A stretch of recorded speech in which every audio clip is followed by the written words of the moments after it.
Добар ден. Денеска ја почнуваме акцијата која што има наслов Важно е. Од тебе зависат промените. Акција со која што планираме да ја поминеме цела Македонија. Директно од терен да разговараме со граѓаните, организации, здруженија, целни групи и да слушнеме од прво лице што е она што представува акутен проблем, што е она што недостасува и за истото да понудиме решение кое што ќе биде содржано во програмата која што ќе биде дел од кампањата за следните парламентарни избори. Еден нов пристап на неколку месеци пред почеток на кампањата. Сакаме јасно да ги дефинираме приоритетите на нашите граѓани, на економијата, на целните групи, на луѓето кои што денеска се во Македонија и кои што денеска се грижат, им значи Македонија да успее. Затоа велиме дека е важно, алармот е вклучен и ние цениме дека со оваа акција можеме навистина да имаме една исклучително содржајна кампања. Започнуваме токму од овде, од Охрид. Со мене тука и градоначалникот, и председавачот на Совет, и пратениците, и сите оние кои што се дел од администрацијата во општина Охрид, дел од структурата овдека во општина Охрид. ВМРО-ДПМНЕ како идна влада има намера да алоцира од централниот буџет за проекти во општина Охрид средства во висина до 8 милиони евра годишно или во еден 4-годишен мандат помеѓу 30 и 32 милиони евра. Тоа се навистина значајни проекти. На дел од тие проекти, како што е проектот за канализација и пречистителна станица, да речеме, во населеното место Трпејица, ќе посветиме посебно внимание денеска, но не е само тоа. Тука се и други проекти, нов водоснабдителен систем, наречен проект Свиништа, односно проект кој што ќе биде помеѓу 8 и 9 милиони евра, со кој што според тоа што го добиваме како информација би се обезбедило стабилно навремено снабдување на Охрид со вода во следните, би рекол, 50 на години, без разлика на пикот на туристичката сезона, но и не само тоа, и други канализациони системи во други населени места, училишта, инфраструктурни проекти, катна гаража која што се планира во центарот на градот и така натаму и така натаму. Голем дел од тие проекти планираме да бидат реализирани како реалокација од централната влада.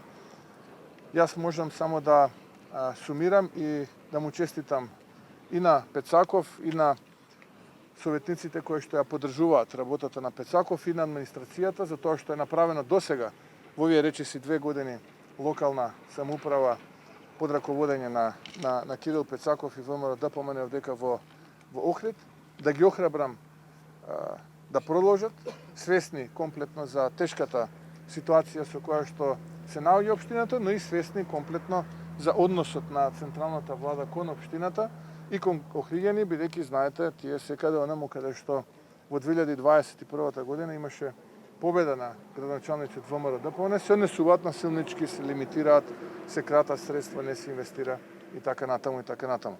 Нешто што нема да биде пракса на идната влада на ВМРО-ДПМНЕ за неколку месеци од денеска. Сутре за 3 месеци завршува она што власта во најави дека ќе заврши автопатот Охрид Кичевано, гледаме дека работите се многу споро се одвиваат. Да, токму тоа беше една од темите со кои што денеска ја почнавме оваа наша акција. Ги слушнавте и туристичките работници.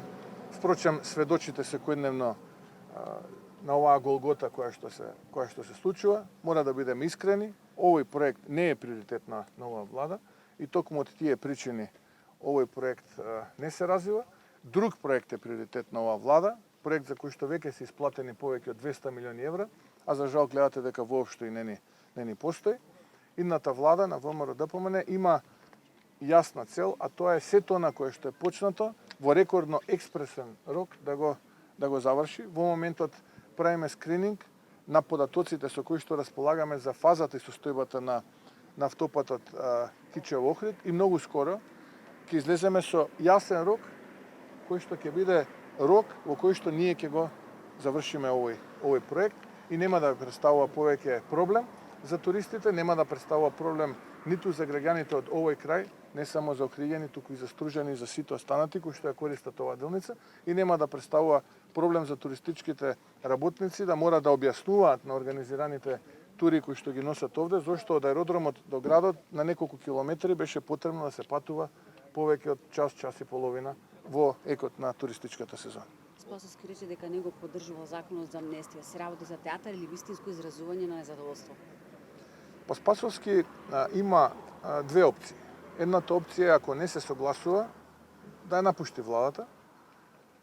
И втората опција е да престане да прави театар и да молчи и да прифати дека тие кои што се опфатени со овој закон се озлогласени криминалци, луѓе кои што тргувале со недозволени супстанци или познати како наркодилери, переле пари, вршеле изнуда, правеле насилство и така натаму и тие треба да добијат намалени затворски казни или дел од нив да добијат и целосна амнестија, за да потоа се најдат повторно на улиците и да повторно прават проблеми и го тероризираат честниот граѓанин во Македонија.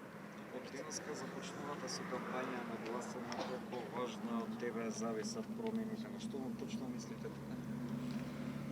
Па мислиме дека е важно да се обедини секој оној протестен глас во смисла протест кон политиките на владата, да нема дисипација на тие гласови кон помали политички опции, сателити на владата на ДУИ и СДСМ, да се обедини секој протестен глас околу коалицијата на ВМРО-ДПМН, да се обедини секој протестен глас околу оваа коалиција за да не залута кај оние условно кажано опозицијски партии кои што на дневна основа фингираат и креираат политики заедно со владата на ДУИ и СДСМ.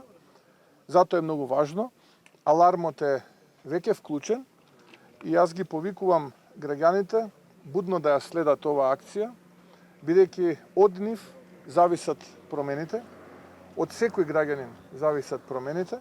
Потребна ни е мобилизација, потребна ни е масовност на следните парламентарни избори, ВМРО-ДПМН и коалицијата да добијат мнозинство, за да можат бргу да ги спроведат реформите кои што ќе бидат составен дел од програмата која што ќе биде презентирана за време на кампањата на следните парламентарни избори. Седеле, вашите првични анализи што говорат, што колку години или време ќе биде потребно за да се заврши овој автопат?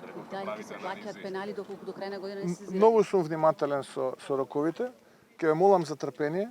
Многу скоро од денеска ќе излеземе со конкретни рокови и ве молам да ме држите за збор од тој момент кога ќе излеземе со конкретни рокови. Зошто велите дека позади бугарскиот диктат стојат и руски интереси?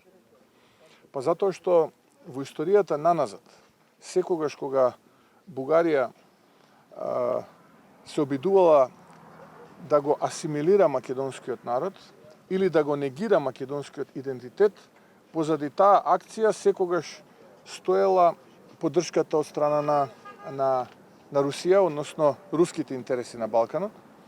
Така било и за време на Сан-Стефанскиот договор, кога практично денешна Македонија ја добива Бугарија како подарок, а е резултат на оној договор кој што го направиле министрите за надворешни работи на тогашната Русија и Отоманската империја.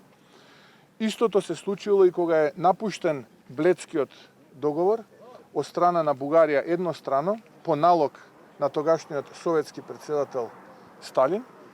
И истото за жал денеска само со македонска рака го потпиша триото Ковачевски, Пендаровски, Османи. Често пати велам кога би бил Тодор Живков жив, би бил многу горд на овие тројца и би ги нарекол, сигурен сум, како благонадежни булгари.